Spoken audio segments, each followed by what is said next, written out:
Greetings, fellow armchair Imagineers. Blue Dragon 5 here. And Jacob Wild, too. And you guessed it. It's the 30th anniversary of Ace Ventura, Pet Detective. Do you know what I have to say to that, Dragon? Alrighty then. then. Yes. Anyway, so we're here talking about Ace Ventura, Pet Detective. You're probably wondering why? Sorry, wrong Jim Carrey movie. Can't do that one yet. But that's what I'm getting at. We're doing somewhat of an unofficial theme month here in April, kind of a little celebration of Jim Carrey because coincidentally, his big break, his big breakthrough year was 1994, which brings the 30 years later. He had three major successes, and we got a fourth one in there also as an anniversary. We'll be talking about, God willing. And we're going to. It's not a hint, it's not Bruce Almighty, so don't get too excited, folks. We're covering the one Tom Shadyac one this go around. Okay, we're not going to double down on Shadyac. Very tempted to, but we're not. But yeah, that's the thing. We're basically celebrating Jim Carrey. I have a lot of us, myself included, especially us '90s kids, a lot of fondness for the man, and the year of '94 is very pivotal to the what made the man indelible in all of our minds, hearts, and funny bones. So we're kind of starting right with the first one, Ace Ventura. 94. You know, like 94 was a big year for me, Dragon. Yeah. That's when I was born. Oh, yep. That happened. Yep. Right, you're a Ventura baby. Technically, I came out after Ventura. So you're a mask baby. Kind of, yes. All right, I don't know I forget what month that is, but yeah, wait. I don't know. No, if any of these movies came out in November, I'm with that one. That's the thing. I think you're Dumb and Dumber. Great. Well, Dumb and Dumber I think's in December, so you're technically fine. But I'm saying comparatively. My original birthday was in December, though. Wait, what? My due date was in December. Oh. But I was born early. Oh, okay. So you were, basically you were supposed to be a Dumb and Dumber baby. Yes. Okay. Anyway, point being, so we're gauging my age based on my baby based on Jim Carrey adjacency. In this specific case, yes. All right, fair enough. All right. Or should I say, alrighty then? Alrighty then. Alrighty then.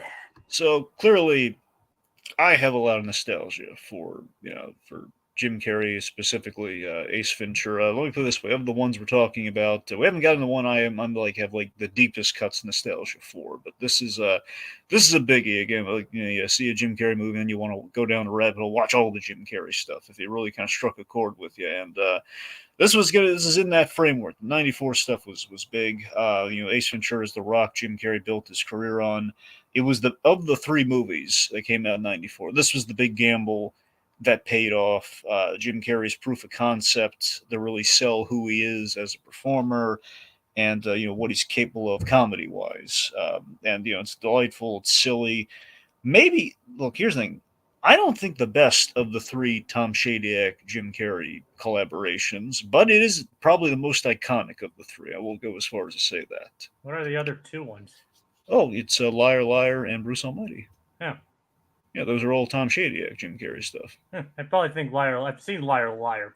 I think that's probably the one probably my favorite one out of all of those. Well, I think that's what I'm saying, Jay. That's probably the best of the three if you had the in terms of if you had to rank them. But in terms of, again, seriously, most iconic, it's probably Ace, then Liar Liar, then Bruce Almighty. But again, the point being, you can't miss with any of those three. But so, what do you think about Ace Ventura? This is your first time watching, is that right? Yep. All right, so that's some things. We have kind of old timer, young timer on this one. So what do you got? Yep, literally last night was my first time ever watching this movie. Obviously, I've known about this movie for a long time. Being I wouldn't say I'm an avid fan of Jim Carrey, but I've known him for many years, and I've liked the movies he's been in. But I would, not a hard, but I wouldn't call myself a hardcore diehard fan of Jim Carrey by any means. I I mean, and I'm sad to say I haven't seen a lot of his more dramatic stuff. Hmm. Like, I haven't. Like, I've only seen snippets of the Truman Show, and I don't think I've even seen Man on the Moon. Hmm. Nor have I seen Kidding, Ah, right. which is one that I kind of do want to see, but Oh, yeah. I can't find it anywhere Well, buy the DVDs, man. or rent them off Amazon. Well, you could do that, but you rent it. There's always a chance you could lose it. I mean, just buy the thing, man. I mean, I'm not going to rent it. I'm going to rent it in the case not a fan. Well, I guess that's smart. I guess. So, all right. Well, fine.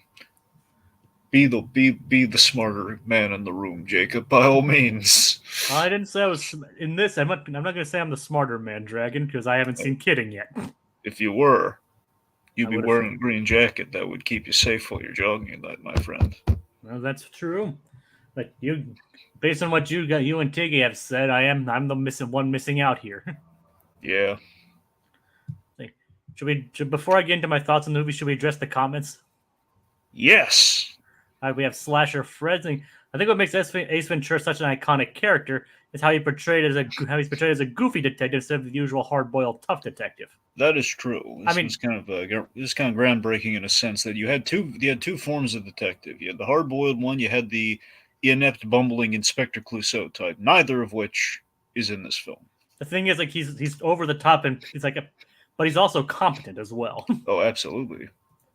Have you guys seen Batman Forever and The Grinch? I've seen The Grinch, but not Batman Forever. Look, I've seen pretty much all the Jim Carrey films, with very few exceptions in the very, very later, recent kind of stuff that he's done. Like, for example, Sonic the Hedgehog, not so much. I hear he's good in it, don't get me wrong. He's great in that. Well, that's the thing. I'm sure he's great in it. I mean, of course, Jim Carrey usually, he doesn't, rarely is Jim Carrey, honestly, in my opinion, I don't think he's ever really missed the mark in terms of him with performance-wise. Maybe he's been in some films that, for example, I've not seen The Number 23. I've seen a few snippets of it. That's like one of the very few. That I think Jim Carrey did a movie recently called Dark Crimes. I think he did a cameo in another movie, but he played like this weird silent homeless guy. Those are like the three Jim Carrey things I have not seen. Everything else? I remember seeing Number 23 with my sister a while ago. Yeah. Don't remember much about it, though. And another question. If you guys ever see that science fiction cult classic Earth Girls Are Easy, Jim Carrey played one of the aliens. Yes, he did. It's like, I have not seen that movie either. Yeah. I know Jeff Goldblum's in that, though, too. Yes, he's really charming in that movie, too. Also features the wonderful Gina Davis. I love me some Gina Davis. Ooh, nice. Yeah. But getting into my thoughts, yeah, go on. Like I said, known him for a long time. I've known of this movie, obviously, for quite a while. Just never really interested me in watching it for the longest time. But so like I said, last night literally was the first time I'd seen this movie in my entire life. And I gotta say, it wasn't half bad. There you go. It wasn't half bad. I mean, I didn't laugh out loud at a lot of moments, but there were quite a few moments where I did. There were a couple moments that I listened to chuckle, and there was some where I was like, I actually did laugh out loud. The boy likes to laugh. Maybe, who knows? Maybe some of the era-specific humor is lost on me because I wasn't entirely familiar with. Because I'm not entirely familiar with that stuff, but from the rest of it, I thought it was kind of interesting, and I thought the actual mystery behind it was pretty interesting too. Yes, it was absolutely ridiculous, but at least it was entertaining. I'm going to say that much. We have a comment from Little Blue. Do not pass go. Do not collect $200. Did you ever see this clip from the second Ace Ventura movie? I haven't seen that. Okay, so there's this gag, and here's the thing: in the first Ace Ventura movie, we kind of set the tone for it. Now, mind you, Ace Ventura 2, Jim Carrey wasn't really happy doing it because he really doesn't like doing sequels because basically it's like he's already kind of done the material, and it's very much like, as you see in Ace Ventura 2, a lot of it is. I like Ace Ventura 2. I think a lot of people do. It's just a lot of it is kind of that sequel thing. Like, okay, let's just do a lot of the running bits from the first movie, but a different location. There's a little bit of kind of been there, done that. Only grander, kind of grander. It's Ace actually in like a jungle environment versus like in a city environment with animals that would naturally be there versus like elephants and bats and like I'm trying to say, I keep wanting to say tigers and bears. Oh my, but they're not in that movie. Monkeys and raccoons and so on and so forth. The point being, you do have some really. I think there are some. I think a lot of the really quotable Ace Ventura lines are in that second one. And one of the funny bits is like we have him interacting with high society, like a smidgen in this movie, but he has like a whole great sequence in When Nature Calls, where he has such contempt for the elite who like hunt animals and all and like furs and everything. So there's this lady's wearing fur and he already hates her. and he sees like this little or like a little husband or a little date who looks exactly like he's like an old guy with like monocle and he looks pretty much like Mr. Monopoly. So he punches the guy out and basically wears him like he's a small guy, but he wears him like a fur coat around his neck, and he's dangling him upside down as if he were dancing with an unconscious man, then like wearing him like a fur coat. He says, while he's upside down, it's really impressive. He's like using him like a puppet almost as he's like moving his head, making a clicking sound with his jaw, saying he's making fun of the fact he looked at Miss Monopoly, saying, "Do not pass go. Do not collect $200." It's pretty awesome. And of course, I don't know much about the second movie either. Yeah. Well, again, that's also you can watch that after this if you want. I know, but one thing I have heard that people talk whenever they talk about it is the rhino birth scene. Yeah, the rhino birth. Like they say, it's like one of the funniest things I've ever seen. Yeah.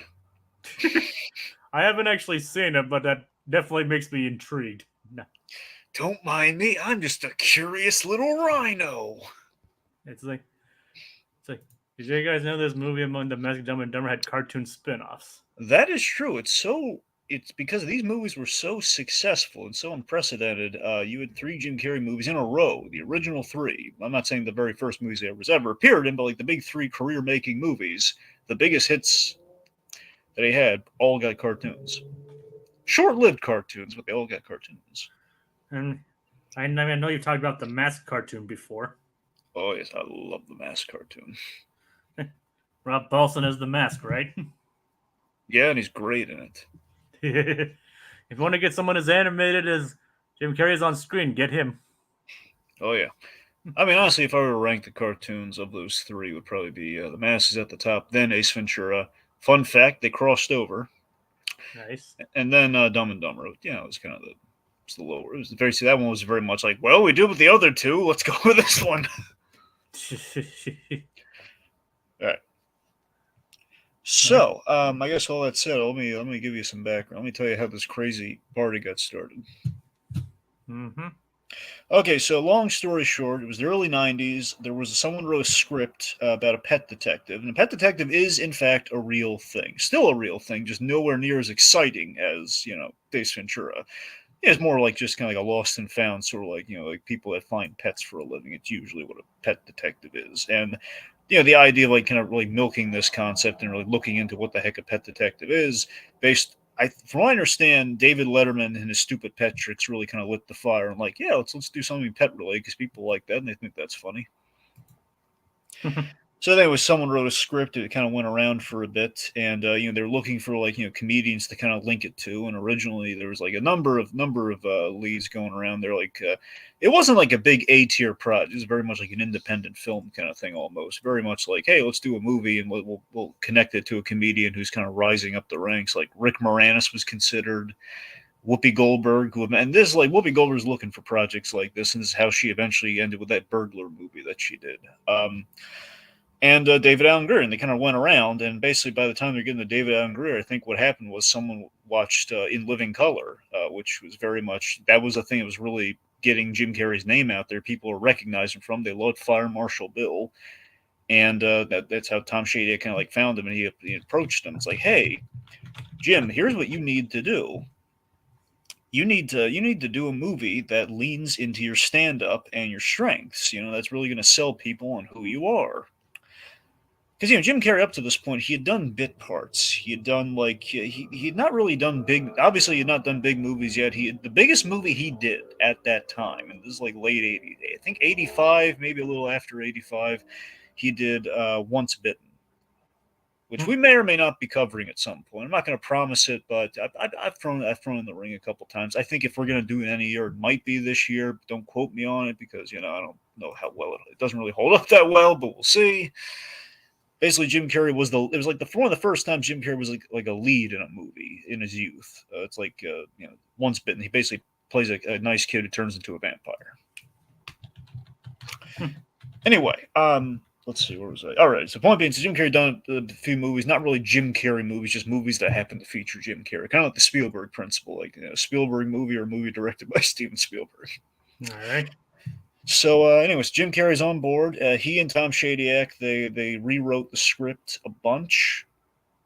Well, not a bunch. They rewrote it constantly while they're working on the good back and forth kind of happened.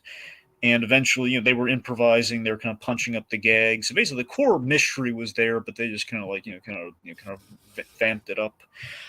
And the goal was to essentially make Ace not a bumbling, Peter Sellers, Inspector Clouseau detective, but to make him like the James Bond of pet detectives. This very specified field, that's the whole thing. Like Ace is actually really good at his job. Yeah, but he's just so over the top and crazy. Just to show you how early on this was. Okay, so the big cast draw for this, like in terms of we need like some star power for this, it was Tone Loc. So Ace's cop buddy, E, he was, which again is a bit. I mean, I don't know how intentional it is, but it might be a nod to Q because his nickname is E. I think the full name is God, I'm trying to remember. It's well, we'll get to it. I wrote it down later. We'll get to it. We get into the E. Like it's like I'm sorry, I'm blanking on it, but we'll get there. The point being is his nickname. They kept calling him E through the movies. Like one time they say his name. That's what I'm blanking on. Anyway. Well, I mean, Tone Loc, because of his music career, he was like the big get for that, and he had been popping up in movies. But this, like, Courtney Cox is in this movie, and this is like pre-Friends, I'm pretty sure. I believe so. I was going to say, it's so funny how things work out. So they shot this in Florida, as we're on location in Miami. They every day on set, basically the thing I'll close out with here is that every day on set, Jim Carrey and Tom Shadyac, they were having a great time. They were basically they went for it. That was the big thing. Jim Carrey said, "Look, Tom, if I do this movie, I'm going to really go for it." And he says, "Yes, let's just go for it." So Jim Carrey, he went full tilt energy wise and improvisation wise, and because of this, at the end of every day, they were like with smiles on their faces. They're going like, "Well, that's the end of our careers, and we had fun, didn't we?" Yep. And the end result, the film was very successful. Oh yeah. Yep, and made Jim Carrey a household name. There you go. Well, it definitely worked out. Yeah. All right. So that said, I guess I guess the place to start, and then we'll just kind of go around like a little around a bit here. I want to talk about the introduction to Ace because I think it is important. This is the first time we're seeing Jim Carrey really on film properly, and it's some great physical comedy. He's the parody. He's like the HDS guy, essentially UPS. They couldn't get legally call him a UPS guy, especially what he's doing with the package. Yeah. Well, and the thing is, it's revealed why he is doing what he does with his package. Yes, out of context, I know that sounds horrible, but he has this box and Yeah. he's throwing it around, and it's just this delivery guy destroying this box with glee and just casually, which is a great commentary on UPS in the '90s. But was UPS really that bad in the 90s? Well, I mean, the whole there's always been a running gag throughout all the '90s stuff that like the mail never treated, never abided by the whole fragile thing. So, I mean, I think it was probably through the '80s and '90s, but I think the '90s where we really made a lot of jokes about it. So, I mean, I believe that's probably, I don't think that's just out of nowhere. I think it's like, yeah, when it says fragile, maybe we should abide by that. Anyway, let's see. So, we kind of learn everything we need to know about Ace here as he's going up against Randall Tex Cobb, who's basically like an old school tough guy actor from the '90s. Who, by the way, incidentally had like the black eyes on set. Apparently, he'd like go into like a barroom brawl or something, like not in so many words. Like he's had like these big swollen eyes, like from whatever happened the night before. Oh God! Just great. This Randall Tex Cobb is like the perennial tough guy who just happened to do like movies for cash. I'd imagine. Yeah, nothing wrong with that, I suppose. Oh, hey, we need these character actors. It's an unconventional character actor, but God, we need them. Yep.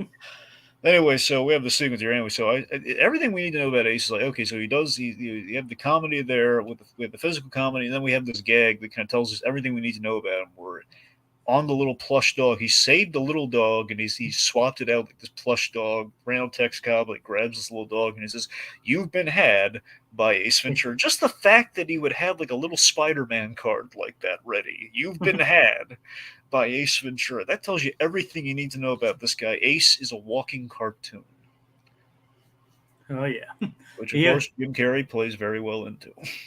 yeah. And it's even nice how he had like the little dog treat dispenser. Yep, hungry fella. We're just gonna let it warm up a bit, or we can try it now. As you know, Roundtex got like trying to break through the car, which by the way is not just wanton destruction; it's a plot point. They wanted the windshield broken, so Ace would like again to sell the animal-like nature of Ace Ventura. He'd be sticking his head out the window for the whole movie. That's why that windshield gets destroyed. So the whole movie, when he's driving recklessly, his head's like out the window like the dog.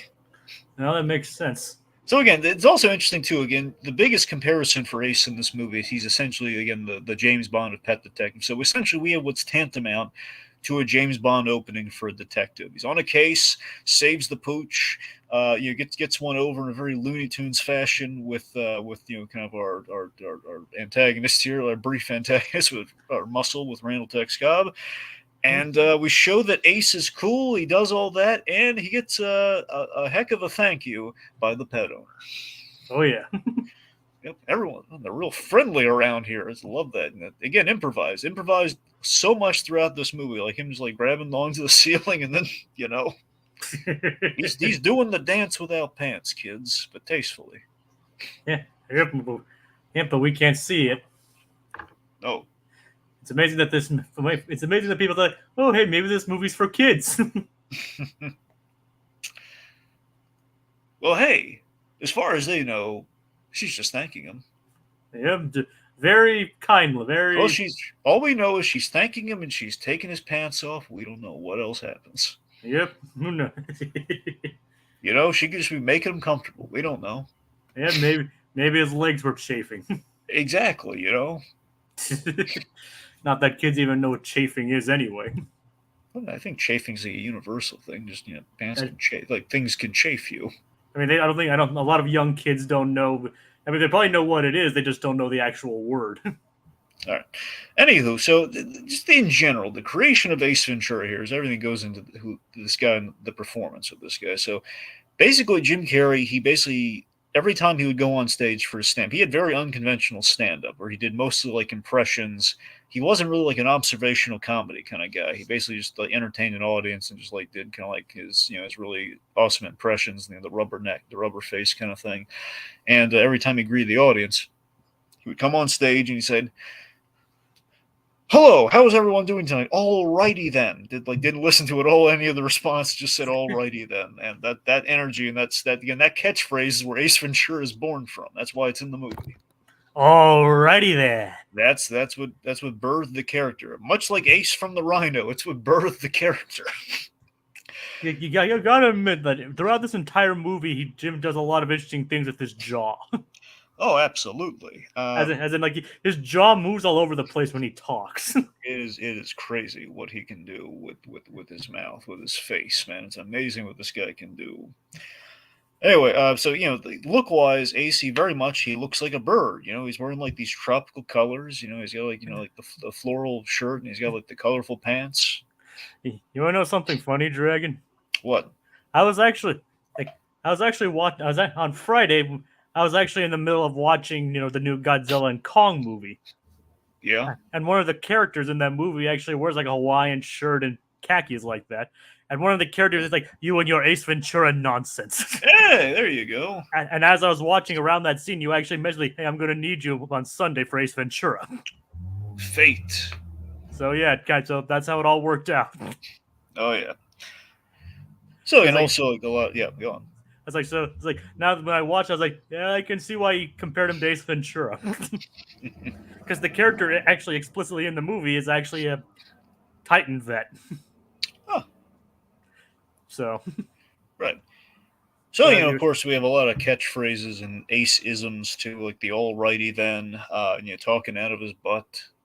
yeah, and hide like even going on the whole cartoon run of hiding behind a fern. Yep, and I love that he has like a whole pile of the ferns too. Like the fact he's done this regularly. Yep, although it doesn't really seem to work too much. No, it never works. And of course, this thing where like Ace, my favorite runner is like when he gets all cocky when he does like the detective summation, like all the evidence where he's, can you feel that? Can you, huh? Can you feel that? And he's like dry home, and he's like Yeah, doing a pelvic thrust. exactly. So he's silly, he's childish, but also most importantly, he's unpredictable in the way he's playing Ace here. It's confidence from being the coolest guy in the room, and of course, Jim Carrey's his stage energy of no fear at looking ridiculous, which is the key to being successful in comedy. Just not being afraid to look silly. And of course, the fact that he's actually competent at it. Yeah, and this is kind of getting to like the philosophy I love of Brooklyn Nine-Nine. Again, kind of probably seeing where they maybe pulled it from a little bit, at least to some degree. Where what works about what I loved about Brooklyn Nine-Nine is that they could be silly and make jokes, but they were also they had the skills to pay the bills, so to speak. These guys were really good at their jobs. They were really good detectives. So it actually was pretty much it was a good cop show, while still being able to be hilarious and over the top and silly. It's like it turns out I have internal bleeding, but that's where my blood's supposed to be anyway. Yeah,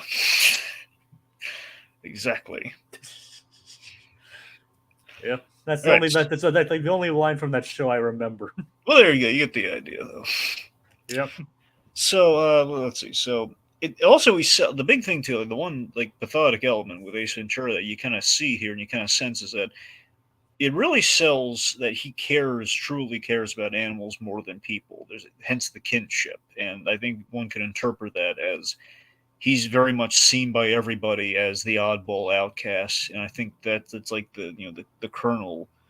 It's a kernel of Jim Carrey in there. Probably I imagine the kernel of the actual guy and the character, he probably felt a lot like that, where again he had all this crazy energy and his mind just worked differently than everyone. He would be kind of seen like an Ace Ventura. It's kind of funny how, considering his first major role is about like how much he loved animals and wanted to save their lives, Mm-hmm. and Reason Ventures, he wants to tear them apart. Yeah,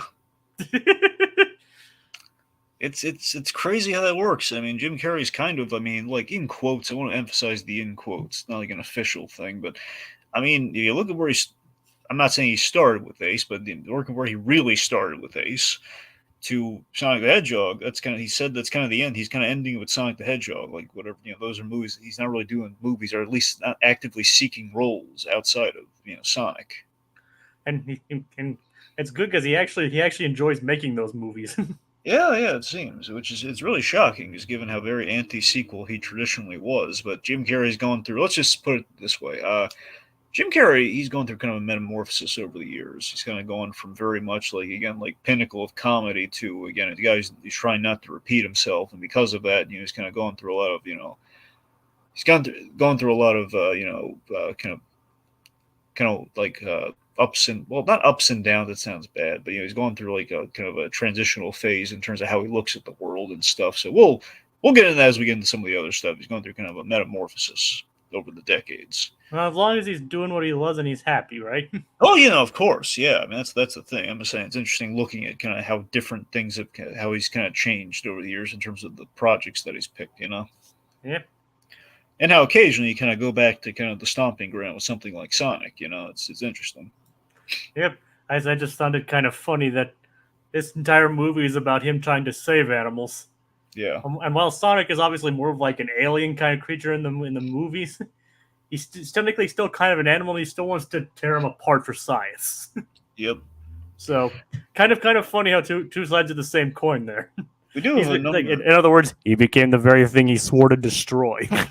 True.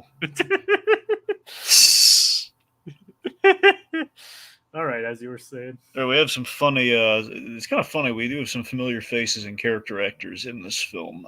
One very familiar face, Mr. Shickadance. Now, Mr. Shickadance, the landlord, the crabby landlord, he is played by Mark Margolis. Now, you know Mark Margolis, don't you? The name rings a bell. Okay. Most famously, Mark Margolis. Tio and or Hector, depending on if you're more Breaking Bad or I guess in general is Hector Salamanca from Breaking Bad. He, the old man in the wheelchair is dinging the bell. Tio Salamanca's Tio, his uncle. I guess he really does ring a bell then. My point exactly.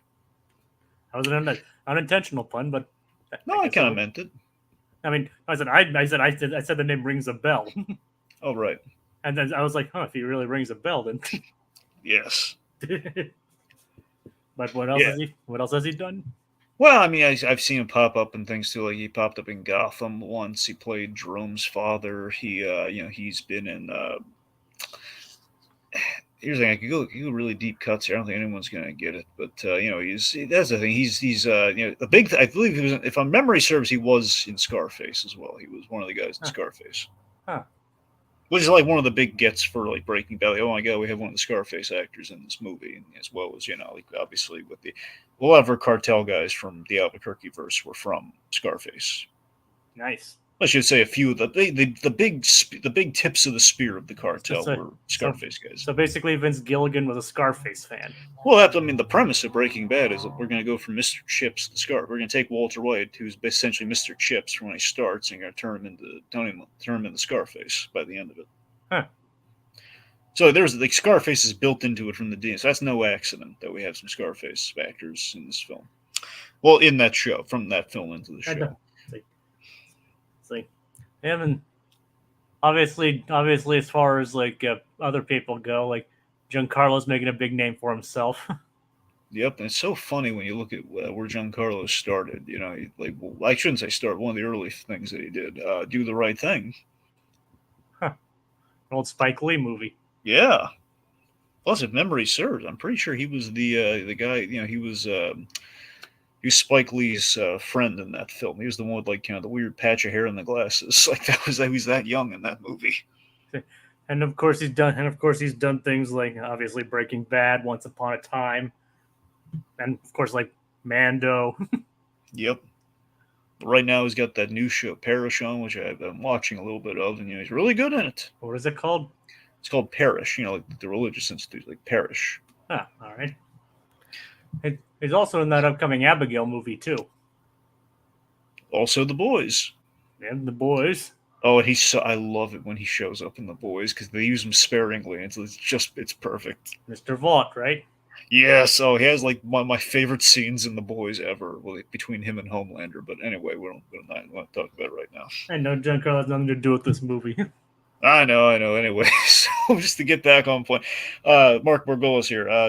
We have this great introduction. He just shows up. He's Ventura. Yes, Satan. Oh, sorry. I thought you were someone else. And considering how thorough the landlord is when he inspects Ace's apartment, I can see why Ace isn't very fond of him as a landlord. Of course, he's not very good at it. No, he's not. Okay, so overall, our plot here. So the plot of the movie is quite simple. Snowflake, the dolphin, the mascot for the Miami Dolphins, has been kidnapped. So animal, pet, kidnapped. And it's a mystery. The mystery is solid enough here that basically Ace is going to find the missing dolphin, and that leads him to the big clue, which is the AFC Super Bowl ring, which is missing a stone. Oh, yeah. Basically find the ring with the missing stone. We find our kidnapper. Pretty straightforward, pretty simple. I like it. Yep. The mystery itself is kind of interesting, as I said before. It's absolutely ridiculous, and considering it's stealing a dolphin, but still pretty interesting nonetheless. Yeah. So I mean, it earns points for creativity, though. Yeah, so we have the investigation itself. We're searching the tank. We have Jim Carrey riffing, doing his Star Trek and doing his Shatner impression. Actually, doing a few of them too, because I think he's also doing a little bit of Bones, doing a little bit of Scotty. He's doing a little bit of everyone. Then we have stuff where they're going to Ron Camp's his big fancy party, and he's sneaking around. Basically, he did this clever thing where he looked into who would house, who would be able to house a dolphin, who would be buying up this much tanks and equipment and stuff to put a dolphin in. And it's what's the password? Was it New England clam chowder? Red or white? I can never remember that part. White. In you go. Great. Yep. Anyway, so his, Yeah. Oh, yo. oh hey, What's the topic? Is this a director's commentary? No, it's just a retrospective. yeah, And also, like, basically, and for my part, first reactions. yeah. I mean, there is a director's commentary for Ace Ventura, but we are not that. I mean, Jacob, did you direct the movie? No, no. Okay, last I checked, I didn't direct the movie. Okay, so it's not a director's commentary. We got it. Unless Okay. either of us are Tom Shadyac, then no. Fun fact. Well, not so fun fact. Interesting fact. Tom Shadyac, he had a near-death experience. When? Well, I it was 2009 or 10, but he had a near-death experience. He was I think he was on a bike, and he either fell off. I don't think he got hit. I think he fell off a bike, hit his head, and was in a coma. And eventually he woke up, but it was very, he got, that's the thing. He really put it all in perspective for him. Did a whole documentary about, kind of, I guess, religion in the world we live in. So it was a very born again experience for him. It was, it's really crazy actually. I mean, thank goodness he's all right. But I mean, just the fact that you never would have pegged, like, oh my God, Tom Shadyac of all people, he had, went to a coma and he came out of it and he had a whole born. You never imagine it.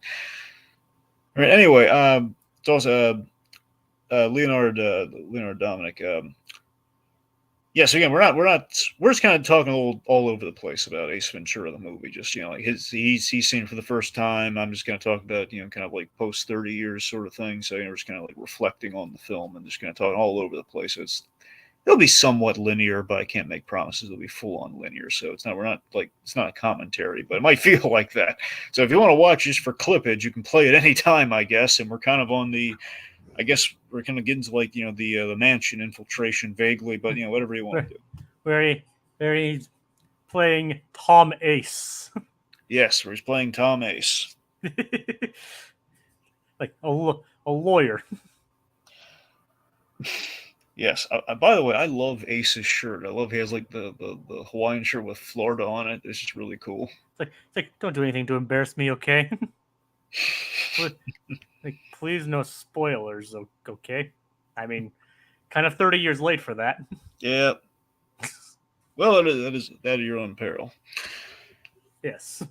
Anyway, so yeah, he's he goes to Ron Camp's mansion, and yeah, just the contempt for the rich. You can kind of tell there. He's like making fun of like like the spread and everything, and like, oh yeah, I did like a big class action about about the spoiled food and everything. Somebody citing articles that he read. It's like, I gotta. Where's your bathroom? I think it's a bad day. I hope it looks better on the way out. What cracks me up too is like this is bathroom humor done right, where it says he's making light of it, but then he does like the very genuine like oh no I'm in trouble face as he runs to the bathroom. And then the Mission Impossible theme comes on. Okay, so this is hilarious. This is this thing where Ace Ventura he's having such a good time here. It's just this completely improvised where it's like, okay, Ace is going to sneak around, but he's basically sneaking around like it's a life or death situation where really no one cares. Mm-hmm. He just climbed through the window. There's this whole like thing where he's like going back and forth over the railing as if he's like it's a high stakes Mission Impossible thing. He just opens the door. It's funny. Yeah, it's fun. A lot of good use of licensed songs in this movie. Yeah. It's like because Ethan Hunt he ain't. Nope. No, he is not. Technically, this came out before the movie series did. So yeah, this is based on the TV show. That's where the music's coming from. Yeah, I know. I'm just saying comparing it to that, but then I realized like wait, the first Mission Impossible movie hadn't come out yet by this point. Yeah. All right, let's see. So, also in general, a lot of classic noir PI tropes and detective movie tropes we are playing with here in fun fashion, where it's like, okay, so our PI has a relationship with the cops, where in this case the cops, they don't like him, they think he's a joke, but he's not taking it from. It's the thing with Aguado. Yep. Guy, Yeah. like, he kills a bug, saying solve, like, try solving that one. They, Ace is taking some really hilarious pot shots at the guy and then, like, whooping him. It's really great. It's like, now kiss and make up. Awesome. So Tone Loc is Ace's friend. It's like, and we haven't. And what about the? That's not him. That's not the dolphin. Oh right, I'm sorry. Yes, when he was on this, when he's basically full. He's, oh my god, that's not Snowflake. It's not Snowflake. It's a shark. It's Ace going up against a shark in the tank at the Camp Mansion, which of course leads to one of the big iconic lines of the film: "Do not go in there." It's funny. Shadyac did get a lot of letters after the movie, like all sorts of teachers and everything, like complaining, like, "Are you happy now?" Because all the kids were quoting Ace Ventura when it came out. And I would respond like, "Yep, I'm perfectly fine with it." Yep. All right, let's see. Where was I going here? All right. Talk about Tone Loc. Yeah, so Tone Loc, we have this. We have like the the butt and the and basically Ace talking out of his butt here, and it's just to Literally. irritate him. Literally in this case. It's great. I just love that he annoys his friend into giving him a lead. Just annoys him into like disseminating information. My favorite gag is like when Jim Carrey sits down on the chair. He's riling the chair like, "Oh, I can't control my partner here for much longer. You better give me something I can use." So it's a lot of fun. Oh yeah. Yeah. It's like, and of course, and we soon meet Lois Einhorn. Yes, played by the wonderful Sean Young. All right. You know what role Sean Young was up for, don't you? No. Well, I don't. Well, sorry. When I say Sean, she auditioned for Catwoman. I don't know how close she was to actually getting it because she auditioned, but famously, the way the story goes, she terrified Tim Burton in the audition. I mean, she didn't get the part. No, that's the thing. She did not get the part. I don't know if she was actually close to getting the part, but essentially, she auditioned for it very memorably, where she was like, she went for it full tilt, like she went full Catwoman. She basically was like on his desk and everything, and he was pretty much hiding. He was very terrified. And that's like, okay, you're not gonna get the part. Exactly. Anyway, so point being,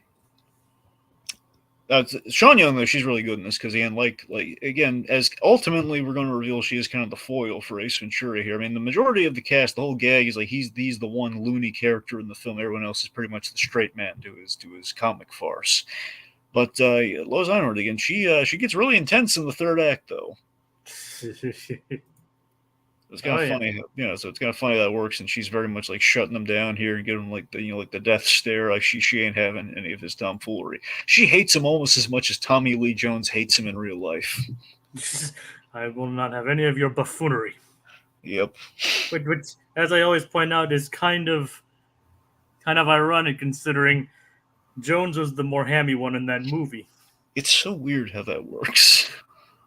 Yeah. Yep. It's kind of funny, like, from what I understand, like, Carrey was more of the serious one in that movie regarding, funnily enough, considering he was the Riddler, versus the more hammy, over-the-top Two-Face. Yeah. How exactly do you... Like, you gotta be very special good to out-ham Jim Carrey, of all people. Yeah. All right. Okay. So, Code Geass anime fan says, "Do you think Sean Young would have made a good Catwoman?" It's interesting to say if I have it right, in the recent Batman '89 comic they put out. In the recent Batman '89 comic they put out, they had this. Basically, they've been casting people who we wanted to see in the movies and stuff. Like for example, like we have Harvey Dent Two-Face played by Billy D. Williams. So that was like in the '89 comic they did recently, and I want to say they had Barbara Gordon in that comic, and Barbara Gordon, I'm pretty sure, was modeled after Sean Young. So basically, they found a role for her in the comic. I'm pretty sure she was that's the model they used for her, like likeness wise. So I like to think, honestly, the '89 comic was pretty good because they had Sam Hamright and everything too, which is even better. So I'd like to think, that's where we ultimately would have cast her if we did find something for her down the line. That said, I mean, Sean Young, I could see her as Catwoman, but not the Tim Burton Catwoman. I could see her as a Catwoman. Yeah. Maybe this, okay? If Tim Burton did a more traditional Catwoman, I could see Sean Young as a more traditional Catwoman. Yeah, As like the more like the thief kind of version, the less crazy, more thief. But yeah. Although who knows? I wonder who's going to be the upcoming Catwoman in the new DCU. that is a good question. Well, we'll find out. True. All right, let's see. So let's talk about one of the great montages of this film. I love the ring montage. I think a lot of people do. I just love this hilarious. It's a fun highlight of Ace Ventura where he's checking in all these leads with all these fun cameos of the Miami Dolphins. Yeah, but it was like he's like intentionally swerving in and out to get one of the guys to flip him off. Yeah, And then and he looks at his ring. He's like, "Damn it!" My favorite one is when he chloroforms, the jock running on the track. I think that's like it's the fact that he's even running and he can't keep up with them. So okay, solution to chloroform the guy. That would definitely get him in trouble. We have like the arm wrestling, and the autograph is like the pimply faced fanboy, and then like staring at the guy in the shower and getting punched in the forehead. Well, no, Jay. What happened was he's staring at the guy in the urinal, but in the shower he snapped the guy with a towel and leaned his head forward like punch me, Yeah. Oh yeah, I got that mixed up. Yeah. So it's like he snapped the guy with the towel and then he got punched in the forehead. I love it. I love you can kind of see him with the finger, counting the stones in the reflex. It's always my favorite little detail. They're like, yeah, we'd all probably be counting, okay, because you're gonna be a little disoriented after a punch like that. It's gonna indent like the Phantom into your forehead. Oh God. Anyway, so it's very, very fun montage. Here's a fun little fact here. So I want to talk about Roger Predactor for a moment. Now, Roger Predactor is the poor gentleman who meets an end from a very high place. He basically got thrown to death. Literally from a high place. Well, exactly. He got thrown off the balcony of his condo or his apartment, and all the way down. So I actually met this guy. The guy who played him? Yeah, Troy Evans. Yeah. Oh, nice. Yeah, here's the thing. I kind of met him in the sense. I went to a seminar that he held. I didn't know anything about it. It was like a college thing. They kind of took it to this. It was like I don't know if college credits where they said, "Hey, we're doing this thing. You have to go here." And I did. And basically, Troy Evans. I had no idea. But here's the thing. The whole time, I didn't. I recognized this guy, and I just could not place where. Nowhere did indicate he was an actor. This guy was also a veteran from Vietnam, and I had no idea. That's the thing. I was just basically introduced to this guy as a veteran, and he had a very interesting story to tell. And I the whole time I was thinking, I know this guy. He sounds familiar. He looks familiar. Where do I know this guy from? And either at the end of the thing or after I looked into the guy when I got home. This is before I had a smartphone on me where I could probably check this thing. It's a few years back. I was like, wow, oh my God, it was him. I feel so stupid now. I would have asked him a better question. But yeah, he's very insightful, really good guy. So obviously, it's a fun little introduction. The few scenes we do have with him there, and then of course, meets an end. But when he meets an end, gives Ace a chance to show off his impressive detective skills. And I think one of the great moments, the soundproof glass, where he's just like, "Oh, just one more thing before I go." It's like the scream is the soundproof glass is cutting it off, and he's really great, kind of deductive reasoning there that he had to, she heard him scream before he was on the balcony, which means he didn't just fall off, he didn't jump off. It wasn't like a scream from the way down, because how could that thing be closed? Then we have the big, can you feel that? Can you? Yeah. Proving once again, he knows what he's talking about when it comes to being a detective. Yep, and of course, the who there, another racism. Who's there? That definitely became a 90s thing. Oh, yeah. All right, so we get the Ray. And to answer your, yes, we've seen Homeward Bound. Yeah. I don't think I've seen all the movies. I Well, may have, but it's been forever. Well, there's the original one that was just called The Incredible Journey, but then there are the two ones that came out in the 90s, Homeward Bound and Homeward Bound 2, Lost in San Francisco. Yeah. I've seen those two.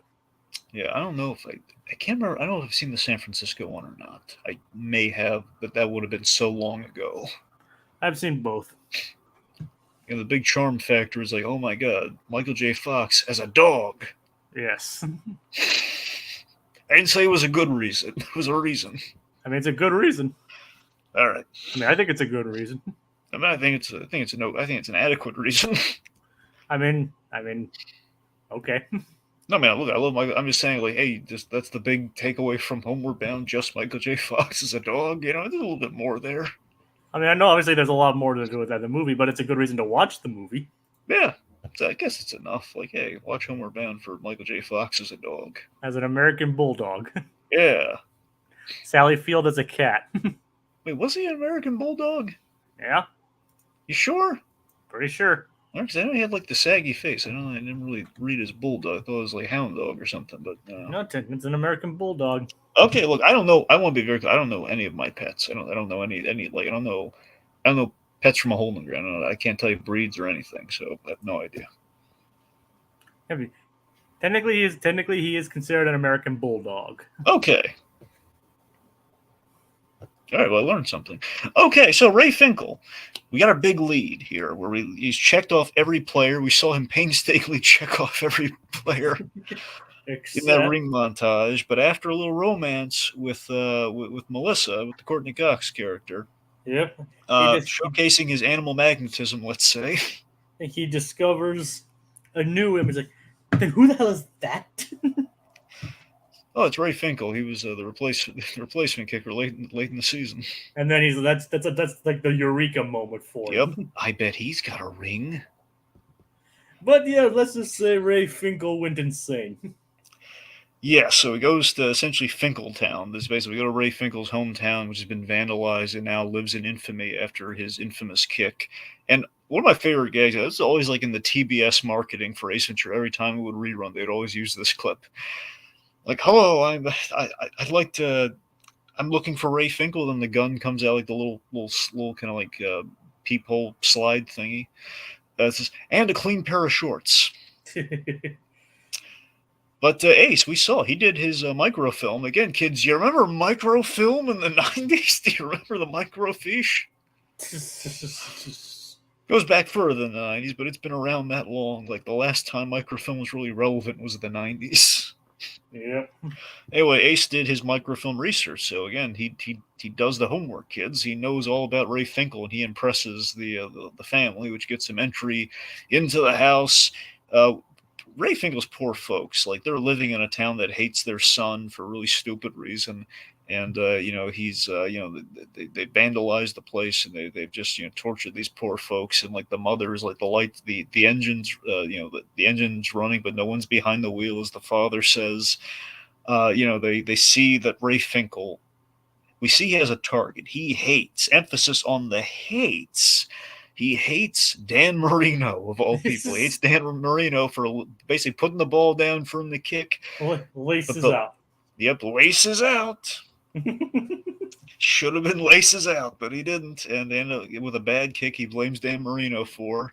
But we have one of the funny lines. Apparently, the director's favorite line in the movie is Dan Marino should die of gonorrhea and rot in hell. Would you like a cookie, son? Oh, look at that. They're shaped like little footballs. Laces out. Laces out. One of my favorite edits in the movie. I love like this. We see like the almost like the snuff film home home movies of Ray Finkel's kick, and the whole like we zoom in on the music gets all eerie, and we zoom in on like the revenge written on a sign. It's like this creepy edit as we cut from like going right into the revenge sign to Ace on the phone calling Melissa real quick. So Dan Marino's in danger. Yeah, and the room, not to mention the whole room being covered in like Dan Marino must die. It's like, I think that foul kick got a little got to him a little too much. Yeah.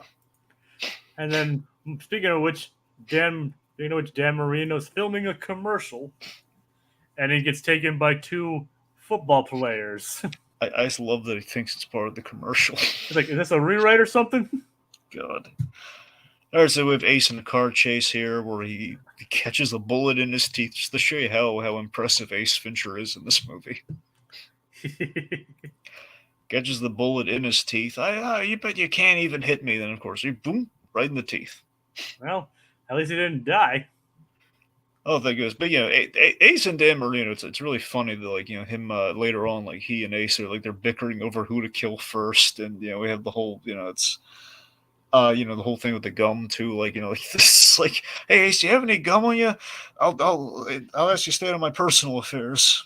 And of course, they later on, after like bickering over who's going to kill each other, it's like my esteemed colleague, Mr. Marino, after discovering something so obvious as to what's pointing out, like, yeah, there's the proof right there. Yep. Okay, so let's talk about Shady Acres, which you guessed it, Jacob, is indeed a reference to the director. Nice. So Shady Acres. We have. I want to ask you this: did you recognize the doctor giving them the tour? Actually, I didn't. Oh, really? Yeah. So the doctor is David Margulies. If I'm saying his name right, which I think I am. David Margulies, the mayor from Ghostbusters. It's the mayor from Ghostbusters. Cool. Yeah, he's. I recognize. I always recognized him as wondering, could he be? Is he? And like Lenny, it's him. Yeah. I didn't recognize him. Yeah. It's a nice little role for him to see him playing a doctor who actually cares and just giving him the tour and everything. And we have Ace, very much, in the tutu as a mentally ill football player, so they can get kind of the Ray Finkel down low. It's like him. Speaking of which, when he manages to get into the private room and figure out what's going on with Finkel, like he discovered after trying to hide in a box. Which, by the way, I want to know, since you just saw this for the first time, I want to know, did you, at least for any moment, did you happen to think he might be able to fit in that box? I don't know. I was kind of like, could Jim actually fit in there? Like, were you rooting for him to actually fit in the box? Like a little bit. Part of me was, yeah. As a kid, I always had that word, man, is he going to fit in that box? Like, the tension's high and everything. Like, is he going to fit? Is he going to make it? It's like, is the person going to try and lift it in the box and wonder why it's so heavy? And then, nope, the guy just leaves. The guy just leaves, and then he just pops out of the box. Mm-mm. But it leaves you wondering for a second. It does. A few other things for the Asylum I want to mention there. Again, hilarious and always super impressive that Carrey's able to do this sort of thing. I think it was one of his most impressive bits. He did he does like the slow mo, football, catch. He does like, he catches like the spiral in slow motion and instant replay in reverse and still in slow motion. It's always impressive. He does it again too, in the sequel, but it's really great. Anyway, so in the box that he just completely tears apart when he just kind of gives up. After he's lucked out, no one went in the room. He finds Finkel's things, but also something incriminating about Lois Einhorn. Saying, "Oh my God, Einhorn is Lois Einhorn was the name of a hiker who disappeared. So who the heck is Lois Einhorn? Essentially the police captain, And then like or Finkel, lieutenant, the police lieutenant." and then later on the next scene in the building, when he's back in his apartment, Finkel, Einhorn, Finkel. What is the connection? Finkel and Einhorn. I don't have money to feed you, okay? I need a dolphin so I can get food. I can't do that. Because your master is a Lou, and he figures it out. Too bad he didn't find the albino pigeon. Yeah, it's a shame. He went after it a couple times, but no luck on the albino pigeon. Which, by the way, fun fact. Yeah. There's a weird albino flying creature runner in the two Ace Ventura movies, because it's the albino pigeon, and then the second movie does have a plot point in which we're trying to find an albino bat. Yep. All right then. Alrighty then. Alrighty then. And then when his dog lays on the newspaper, he finds out the unsettling truth. So earlier, we should mention this. Earlier, we did kind of like a nod to film noir, where Ace sees, he has like there's a lot of sexual tension with. Because the idea is like, okay, so our PI tropes here, you kind of fall for your client, which you kind of do with Melissa, but also he's very much a ladies' man, as we saw with the James Bond opening. And also, there's, in the department, he's got old friends, and old friends might have old feelings for him. And there's sexual tension with Einhorn, it would seem, who is taking notice of Ace when he is bringing up Ray Finkel as the lead. So she's and actually uses his name. Yeah, uses his name, calls him Ace, and tries to basically say, "Hey, look, you did your job. We'll find Marino, and then you'll get the dolphin." It's like your gun is hitting my hip. Your gun's digging into my hip. Yeah. Oh boy. It's like, yeah, but then the dog lays on the newspaper, revealing he looks like Ray Finkel with long hair, and he puts two and two together. It's like Finkel is Einhorn. Einhorn is Finkel. Einhorn is a man. So so this time we do have to kind of address here. So I love Ace Ventura, and I want to be clear, this does not like waver in my love for the movie, but the one thing in this movie 30 years later, sadly, that has always been the greatest criticism of this movie, that does not, admittedly, yes, does not hold up, just given how culture has kind of shifted. And that's not a bad thing, but it's just kind of when you look back on it, yeah, I can see where people have a bee in their bonnet over it. Even though I think people are way overblowing it. I mean, considering he didn't even do anything to modify his own body or anything like that. That's the thing. So it's just a guy pretending, basically. Well, Jacob, I know about only part of him, I guess.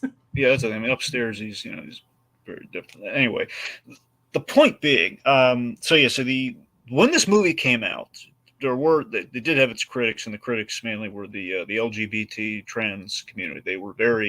They were unhappy with the portrayal. This is like one of those historic things where there's always a thing where it's not Ace Ventura wasn't like the first time this happened. You had things even going back to Psycho. Psycho, you very much had like the cross-dressing element with Norman Bates was very much frowned upon in the 60s. Because one, it was, again, Psycho, when you look at it, it's like it was R-rated back in the 60s, where now it's a very tame. It's like barely PG-13 if you really look at Psycho now. It's psychological horror, so the psychological implications are R-rated. Don't get me wrong, but it's like, it's like when you look at it, it's very tame compared to like A Nightmare on Elm Street. All right. My point is, like, there's always been a thing of like, how we're portraying. We're very much, there was a pattern when based on these very very iconic kind of portrayals of like bad guys who happen to be like LGBT or trans or either transsexual or like cross-dressing. Anyway, so here the thing was, it was very much. The Crying Game came out before this movie. So you had The Crying Game and you had Ace Ventura, and these were, again, very much like, it's very much kind of like a transphobic kind of thing seen in the 90s. And the 90s was kind of like a pre-enlightened sort of time where there was like an attempt to be progressive, but it was a very clunky transitional period. And the joke here being, largely that Sean Young is a man, and Ace is, as we established with the opening, he's very heterosexual. So it's not even like a mean-spirited thing per se. It's just basically, what if James Bond had discovered this, and with Jim Carrey, it's like we have a very over-the-top reaction to it, and some people have probably looked at the over-the-top things maybe a little much. Which, when you look back on it, okay. Maybe it is. He's lighting his clothes on fire. Maybe it's and like he took a plunger to his face. Exactly. Now, look, the things that he's doing are absolutely funny. It's funny as having such an over the top reaction to it. That said, though, I mean, yeah, I could see that it was very unprogressive for the times. If you want to look at it that way, yes. The funny thing is, I've actually looked up this scene on YouTube, and there are quite a lot of people, even in that community, that have zero issues with that scene. Which is, I mean, that's the thing. It's still funny, though. So it's kind of hard to, at the same time, it's kind of hard to combat it. Whereas a thing of like, well, I mean, if you because they, understand it's a movie. It's meant to be funny. Yeah. All right. Well, I guess here at the end of the day, two things I want to note here. Just two things. Okay. One, any way you slice it, potentially offensive or not, the gum gag is funny. Okay, it's super funny. It's the fact he keeps shoving all that gum in his mouth. He's like, That still cracks me up. I think even if anyone had a problem with that, it's like, okay, the gum bit's funny. I think the gum bit gets a pass. Yeah, it's hilarious. This is really the fact that he's just like endlessly chewing gum. Like this giant wad of gum. All right. Secondly, though, that's the thing. Take it, letting the chips fall where they may. However, history looks upon this plot, this part of the plot. You know, it's like 90s Miami. We have cops, gruff cops and detectives, and a very heterosexual protagonist. Even if characters can be flawed, okay, even if there is homophobia for the times, again, this is of the times, though. It's just this is what it would have probably been like, again, progressive or not, it's reality. So it would have happened. So it's like looking back, it's like the one thing we kind of have to address, but I don't think it takes away from the whole of the film. I still think it plays, just maybe not as well as it probably would have played back then. Okay. All right.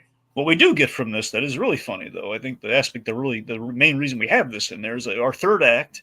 Ace, he's fighting a woman with a no holds bar, which is kind of funny, and like Emery's like, you having some trouble with the ladies? You don't understand. She's a and then she just like pulls him by the mouth, which is great. It's hilarious. Having this knuckles down drag out fight with like, Sean Young, and he's not holding anything back. Like, you don't understand. She's like, ah. Yeah. And then, of course, it's like the dolphin was near the stadium the whole time. Yeah. So the dolphin was never really that far away. Nope. He was right there, and they just never bothered to look. Yeah. It's like the good man like, hey idiots, I'm down here. Well, wait, no, he's like they're at like a wharf or something, aren't they, Jacob? I know, but still, it's pretty close though, right?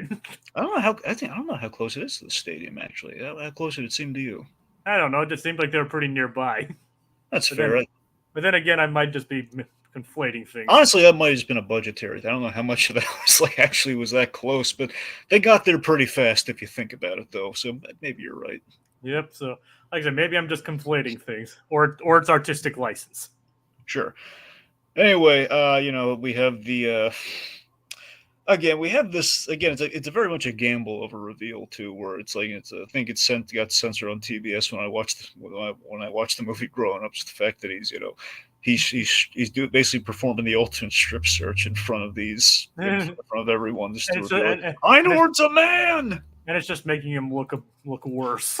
And I guys love that Dan Marino is the one who points it out to him. Like, Ace is my colleague. Dan Marino's basically pointing out the obvious. Well, literally pointing out the obvious. If you just look behind her. Yep. So I guess my esteemed colleague Dan Marino. You want to hear something really dumb? What? As a kid, I never quite got the joke. When I first watched this as a kid, I never really understood it. Initially, I thought it was like, wait, so is it almost like was he kind of like turned around surgically? Like how did it's just in reality it's like a Buffalo Bill thing. It's tucked. Yep. That's the thing. It never occurred to me that it was like Buffalo Bill until after I saw Silence of the Lambs. Like, oh, I guess that's how it works. Okay. Yeah. Oh yeah. Anyway, so so everyone has their crying games moment. Everyone's reacting very poorly to this, and then Ace gets cocky in his victory, literally in this case. He knocks her into the water, and I love the bit where he such a cool guy in the room after getting his butt kicked by Sean Young. He's like stepping on her knuckle. She was pretty despicable. Like she was about to kill this. She was going to kill the dolphin first. Like she was going to do something terrible just for spite. Like she didn't even need to kill the dolphin at all. She just needed Dan Marino. That was her main target. Like she didn't even need to kidnap the dolphin in the first place. Yeah, well, honestly, she was trying to ruin the Super Bowl for everyone, and I guess ultimately, if she's going to target Dan Marino, here's the thing, Jake. Well, the dolphin was more out of spite because it took Finkel's number. Yeah, you're right. Oh yeah, And was obviously better at scoring field goals than he was. You're right about that. Okay, I guess you're right. So I guess in that sense, you think he was always going to kill the dolphin, or do you think it was just like it was just like an afterthought? I'm going to kill this dolphin. It's like I don't know. I think it was. I think he was like gonna have Dan Marino watch as the dolphin was killed. Oh, sure. Well, no, he wanted Ace to watch when the Dolphins because he knew Ace was going to hate it. That's the main reason why. But Oh God. honestly, I a part of me. Here's the thing. I think his intention was not to kill the dolphin. I think it was just to kidnap the dolphin. But because think about it, why would he go to such trouble to house the dolphin who's just going to kill it? You know?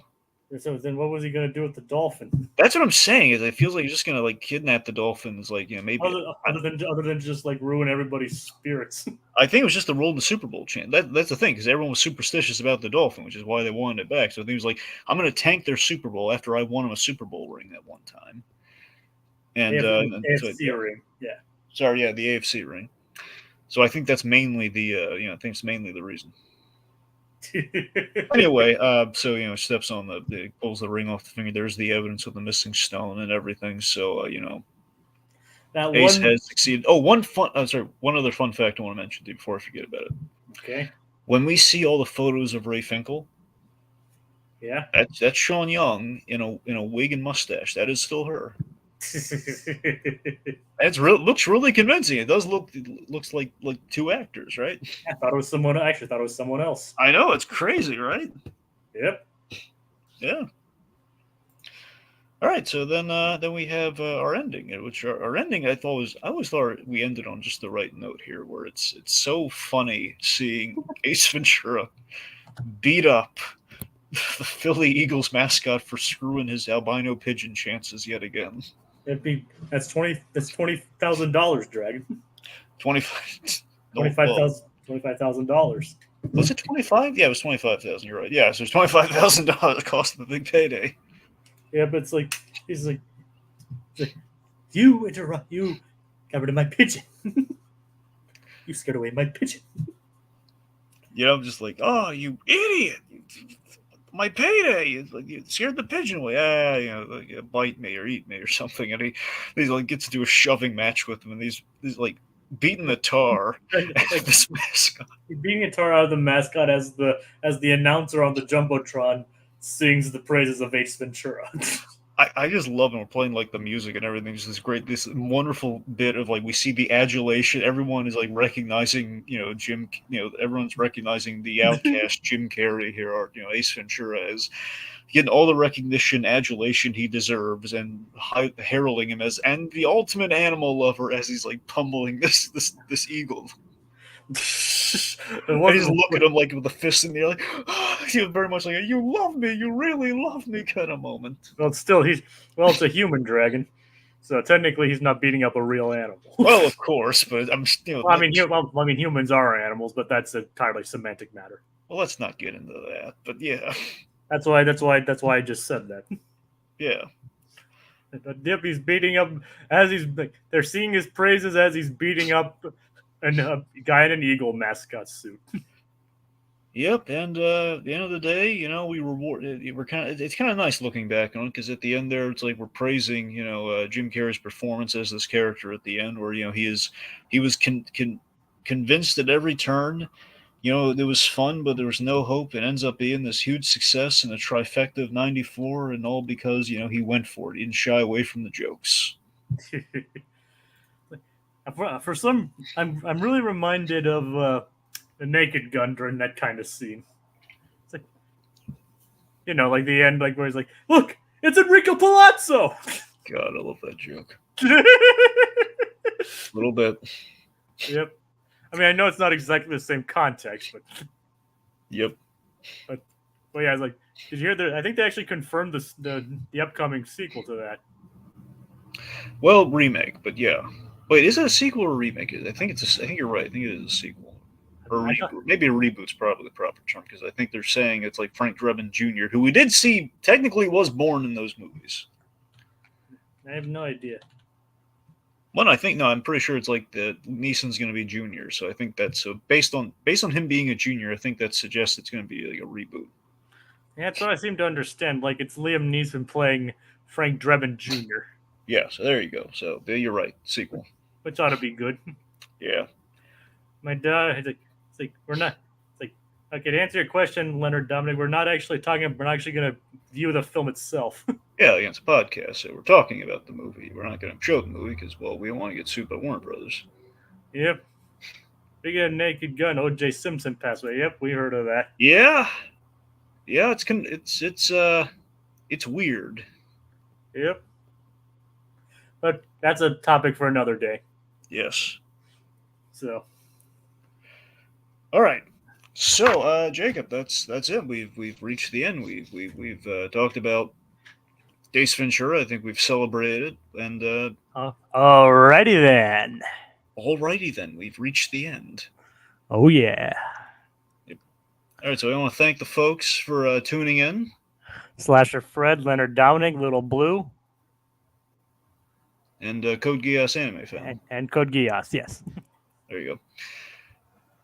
All right, folks. Again, that's that's it for now. We'll be talking about some other Jim Carrey stuff later this coming week. Well, I shouldn't say maybe not later. I mean, it'll probably in the middle of the week if we can. But yeah, so look forward to that and some other stuff we have coming at you. Oh yeah. Alrighty then. Think it's time? Do you think it's time to end it, Dragon? I think so. All right. Well, good night, folks. Do not pass go and do not collect $200. Take care now. Bye bye then.